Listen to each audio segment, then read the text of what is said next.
Ya, saya berharap, saya ini pernah ya ketemu Pak Lurah Pohot, saya pernah ke rumahnya juga pernah. Karena dalam rangka waktu itu untuk tabayun, untuk klarifikasi. Orangnya itu orangnya itu sebenarnya gentleman kok orangnya. Mungkin ketika kemarin menghilang itu dalam rangka untuk persiapan ketika Pak Lurah Arsin untuk diperiksa ya. Nah, saya berharap Pak Lurah Arsin menghadapi kasus ini buka seterang-terangnya. Ya jangan ada yang ditutup-tutupi. Katakan yang hak itu hak, yang batil itu batil. Saya kira itu gitu loh. Jadi kita kedepankan azas praduga tidak bersalah dulu. Nah, saya yakin kepolisian sudah tahu caranya bagaimana ketika orang misalnya polisi sudah punya cukup kuat alat bukti, saksi-saksi pendukung, boleh orang itu tidak mengaku, ya silakan, itu hak orang tidak mengaku. Tapi saya percaya sama Pak Lurah Kohot ini akan membuka seterang-terangnya. Silakan aja dibuka, dan kepolisian silahkan untuk mengungkap kasus ini juga setransparan mungkin, seterang-terang mungkin, agar apa? Agar kepercayaan kepada kepolisian ini akan tumbuh. Dan selama ini Polri sudah melakukan itu semua. Rofi'i kembali menerima cibiran dari netizen usai menjadi juru bicara Lurah Kohot. Ia mengatakan bahwa Lurah Kohot adalah gentleman. Ia mengaku beberapa kali bertemu dengannya. Ia meminta agar Lurah Kohot yang sekarang menjadi tersangka membuka kasus ini seterang-terangnya. Sebelumnya, Bareskrim Polri menetapkan 4 orang tersangka dalam kasus pemalsuan sertifikat tanah terkait dengan pagar laut di wilayah Tangerang, Banten. Penetapan ini setelah penyidik Direktorat Tindak Pidana Umum melakukan gelar perkara. Keempat tersangka tersebut adalah Kepala Desa Kohot Arsin, Sekretaris Desa Kohot Ujangkarta, serta penerima kuasa berinisial SP dan CE. Para tersangka diduga telah bersama-sama membuat dan menggunakan surat palsu berupa kiri, surat pernyataan penguasaan fisik bidang tanah, surat pernyataan tidak sengketa, surat keterangan tanah, surat keterangan pernyataan kesaksian, surat kuasa pengurusan permohonan sertifikat dari warga Desa Kohot, dan dokumen lainnya. Dokumen yang dibuat sejak Desember 2023 sampai dengan November 2024 tersebut kemudian diserahkan kepada Kementerian ATR BPN sebagai persyaratan untuk penerbitan 260 SHM SHGB atas tanah di perairan laut Desa Kohot. Nah, yang pasti memang tidak sendirian, Pak Kades itu tidak sendirian, pasti banyak yang membantu. Dokumen 263 disusun oleh sendiri kan nggak mungkin, walaupun ada sekdes pun nggak mungkin bisa, nggak akan sanggup gitu, pasti ada pihak-pihak lain. Nah, itu yang menjadi ini trigger untuk sampaikan saja siapa orangnya, apakah inisial S itu yang mengajukan ke KKP yang ada di media-media itu, itu bertebaran lah ya nama itu, inisial itu, apakah yang mana, kita ya publik justru menunggu gitu ya, menunggu semuanya diungkap, termasuk gitu ya, termasuk itu kan dari ke bawah ya, itu siapa yang mengurus administrasi. Nah, jangan lupa ke atasnya pun pasti ada lah. Ini Arsin ini kan ada di tengah posisinya. Di atasnya bagaimana, di hulunya, ke hilirnya oke lah, sampaikan saja inisial itu siapa, nanti ke penyidik. Tinggal ke atasnya siapa, kan itu selalu saya sampaikan gitu. Kepala Desa Kohot Paku Haji Kabupaten Tangerang Arsin mengklaim bahwa lahan pagar laut yang berada di wilayahnya dulunya adalah daratan yang dijadikan sebagai empang. Hal itu disampaikan Empang kepada Menteri Agraria dan Tata Ruang sekaligus Kepala Badan Pertanahan Nasional Nusron Wahid yang tengah mengunjungi area lahan pagar laut yang sudah memiliki sertifikat hak guna bangunan dan sertifikat hak milik. Nusron mengaku tidak mau memperdebatkan klaim yang disampaikan Arsin mengenai sejarah lahan tersebut. Ia menjelaskan jika suatu lahan telah hilang secara fisik, itu membuat status tanah tersebut berubah menjadi tanah musnah. Arsin terus-menerus menolak memberikan keterangan kepada awak media usai menemui Nusron. Nah, salah satu antisipasi menghilang, melarikan diri. Nah, warga Alarjiban ini sudah mempersiapkan diri gitu ya, ketika nanti sudah ditetapkan tersangka terus tidak diketahui keberadaannya. Nah, warga ini yang akan mudah-mudahan bisa membantu penyidik untuk menemukan keberadaannya. Nah, selama kemarin itu kami sudah, warga Alarjiban gitu ya, semuanya itu sudah mengendus keberadaannya selama selama beberapa pekan kemarin itu ya, sempat berada di kota wisata. Itu pun kami sudah mengendus itu gitu. Jadi ya sudahlah Pak Arsin, sudah disampaikan saja ke penyidik bagaimana skenarionya dari awal pembangunan pagar laut itu, pensertifikasian dan sebagainya, itu disampaikan saja secara terbuka. Pak Susno ya, beliau ini kan mantan kabar reskrim ya, seorang polisi seperti hakim jalanan. Saya miris ya mendengar keterangan Pak Susno. Jangan bilang saya hakim jalanan. Anda ini bukan, jangan bilang hakim jalanan. dengan jenengan mengatakan pengkhianat. Mohon maaf Pak Susno, saya juga melakukan investigasi. Saya ketemu namanya Pak Hendra, Pak. Siapa itu? Pak Hendra itu di Sukadiri, bukan di daerah Kohot. Siapa dia? Pak Hendra itu punya tanah, Pak, 92 hektar. SPPT-nya 80 hektar, terus Udah, kemudian itu biar pengadilan sertifikatnya. yang ngusut. Bentar Biar dulu Pak pengadilan. Susno, bentar Orang dulu. ini banyak ngomong. Bentar, Oke, bentar oke. dulu Pak Baik. Susno. Pak Susno, kita beri Nggak kesempatan boleh otoriter Pak kepada Gus Susno. Rofi. Oke, Gus Rofi langsung Nggak boleh lanjutkan otoriter. saja. Saya ini mau cerita. Gus Rofi lanjutkan saja Ya. bicaranya. Jadi begini, Pak Hendra itu menawarkan tanahnya karena dianggap saya berkomunikasi, kan saya mengadvokasi tuh Menawarkan masyarakat. tanah kepada Minta tolong kepada kami Untuk dijual? Untuk dijual Kepada PT. Saya sebutkan aja PT PIK. Juru bicara pagar laut, Rofi'i, kembali menjadi lucu-lucuan di acara dialog di Metro TV. Awalnya, ia sempat menyebut Susno Duaji sebagai hakim jalanan. Hal itu membuat Susno Duaji naik pitam. Namun, keterangan Rofi'i lagi-lagi membuat narasumber tertawa. Pasalnya, ia mengungkapkan fakta yang menurut narasumber lucu, karena tanah seluas 92 hektar habis oleh abrasi dalam waktu dekat. Lalu kemudian dia membawa AJB ada, terus kemudian sertifikat ada, SPPT ada. Lalu saya sampaikan, namanya orang datang ke kantor kami. Saya sampaikan kepada pihak PIK, Mas, ini ada orang minta tolong, dia punya tanah, tapi Pak Hendra ini nggak cerita kalau tanahnya itu mengalami abrasi. di mana? Di Sukadiri. Sukadiri. Itu ada, bisa ditanya itu orangnya. Hendra, oke. Pak Hendra namanya, saya sebutkan. Orangnya waktu itu sertifikatnya dibawa pakai. Jadi tadinya ada tanahnya semua? Tadinya ada tanah, Ada tanahnya semua dan betul. habis semua sekarang? Nah, terus Jadi air begitu semua? kami sampaikan kepada pihak PIK. Jadi habis semua airnya? Habis semua kepada pihak PIK. Tanah 92 hektar? Habis semua. Kemakan ombak semua? Kemakan ombak semua. Selama berapa tahun? Nah, untuk tahunnya kami tidak tahu ya. Surat tanahnya Tetapi- tahun berapa, Pak? Nah, kami tidak ngecek, kami sampaikan. Pihak PIK ngomong, kalau tanah itu mengalami Selatan aja atau cuma berbau dikasih air laut, kami tidak siap. Kalau tanah berbau air laut? Berbau air Maksudnya laut. berbau air laut bagaimana? Pengkhianat juga. Ya, seperti kayak tenggelam itu. Oh, tanahnya hilang? Jadi tinggal Tanahnya air hilang. lautnya?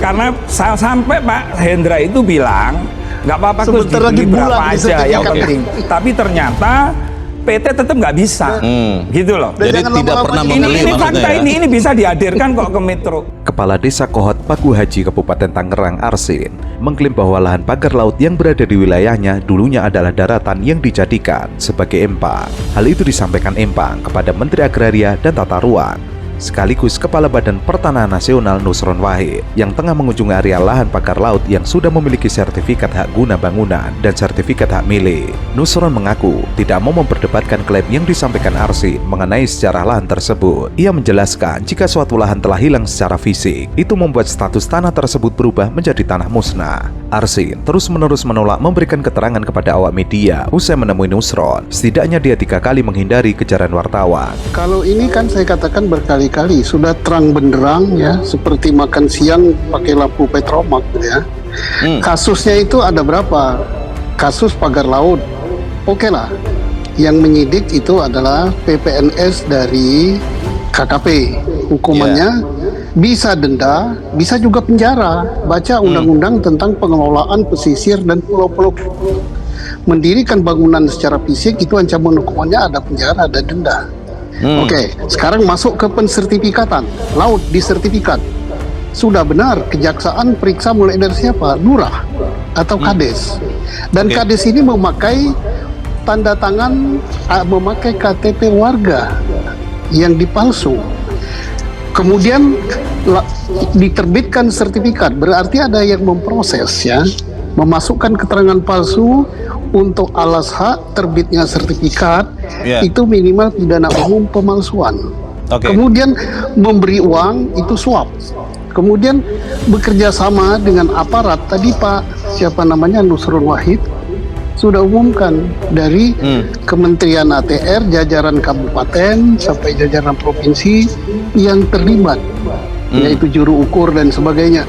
Nah, ini komplotan ini adalah komplotan kejahatan ya, pensertifikatan terhadap harta milik negara. Pemagaran laut ilegal di perairan Kabupaten Tangerang, Banten adalah tindakan melawan negara. Pembangunan pagar laut dari bilah-bilah bambu sepanjang 30 km itu tidak memiliki izin. Padahal, laut merupakan bagian dari kekayaan negara. Memagari laut adalah tindakan fatal dan melawan negara. Maka dari itu, pemerintah harus tegas dengan menindak oknum penyegel pagar laut tersebut. Hal itu harus dilakukan demi kedaulatan negara. Pagar laut ilegal yang disegel Kementerian Kelautan dan Perikanan itu melintasi pesisir 16 desa di 6 kecamatan di Kabupaten Tangerang. Penyegelan pagar laut tersebut dilakukan oleh tim dari KKP. Pemagaran laut tersebut ilegal jika merujuk izin dasar kesesuaian kegiatan pemanfaatan ruang laut. Laut itu nggak ada pemiliknya, kemudian dijual. Maka pembelinya ini persekongkolan tindak pidana pemalsuan, korupsi, dan menjual aset negara. Laut dijual. Sebentar lagi udara. Kalau dikatakan ini tanah yang tenggelam, tidak, ini pantai utara, Bung. Karena dugaan pemilik pagar laut ini identik dengan yang mensertifikatkan tanah dan pemilik sertifikat tanah sekarang. Ya jelas mereka kan kalau makin lambat makin mengadakan serangan balasan, maka cepat aja lurahnya kadesnya ditangkap, yang memagar ditangkap, tangkap aja, tahan, periksa, termasuk yang beli ditangkap juga, dan setidak-tidaknya segera cekal ke luar negeri. Ini jual negara, laut dijual. Sebentar lagi nanti ruang udara dijual. Indonesia yang menjual laut, jual negara. Kalau dia katakan itu daratan yang tenggelam, itu bohong. Masih ada kemungkinan celah bahwa Kades Kohot ini tidak terlibat. Ada celah tidak di situ, Pak, untuk bukti-bukti yang ada sekarang? Nggak bisa. Saksi sudah lengkap, dokumen tertulis sudah lengkap, dokumen yang ada di forensik yang berada di komputer sudah, dokumen yang ada di kantor ATR BPN sudah. Nggak bisa lagi.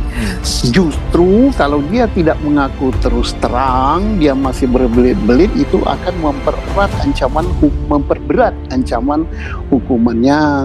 Tapi dengan dia berterus terang, kemudian paling tidak ada simpati pada dia.